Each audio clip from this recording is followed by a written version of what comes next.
বাঁকুড়ার ছাতনা গ্রাম, সেই বাঁকুড়ার ছাতনা গ্রামেও ক্যাম্প অফিস ভাঙচুরের অভিযোগ কেন্দ্রীয় বাহিনীর বিরুদ্ধে। বাঁকুড়ার ছাতনা গ্রামেও অভিযোগ তৃণমূলের ক্যাম্প অফিস ভাঙার।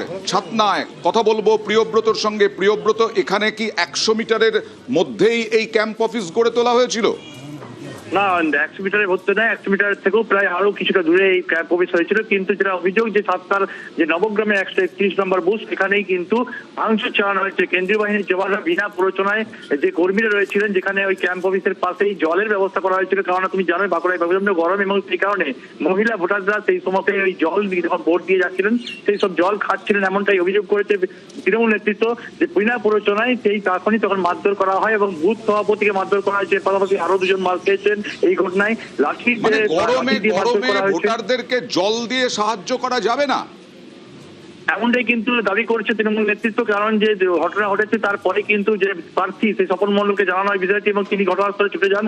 এবং যে যাদেরকে মারধর করা হয়েছে বুথ সভাপতি সহ যে কর্মীরা, তাদের দাবি যে তারা শুধুমাত্র ভোটারদের সঙ্গে কথা বলছিলেন ভোটাররা এবং জল খাচ্ছিলেন। এখানেই কিন্তু অভিযোগ করছে বিজেপি যে এই ঘটনা কিন্তু সেই সময় নয়, এই ঘটনা হচ্ছে প্ররোচনা দিচ্ছিলেন তারা এবং ভোটারদেরকে প্রভাবিত করছিলেন। সেই কারণে কেন্দ্রীয় বাহিনীকে জানানো হয় এবং কমিশনকে জানানো হয় বিষয়টি। তবেই কিন্তু কেন্দ্রীয় বাহিনী এই ধরনের মারধর কমিশন পদক্ষেপ করুক, কমিশন নজর দিক এই ঘটনার দিকে। কেন্দ্রীয় বাহিনী আমাদেরকে বিনা দোষে মারধর করছে, আমাদের সমস্ত মারধর করে আমাদের কর্মীদেরকে লাঠিচার্জ করেছে।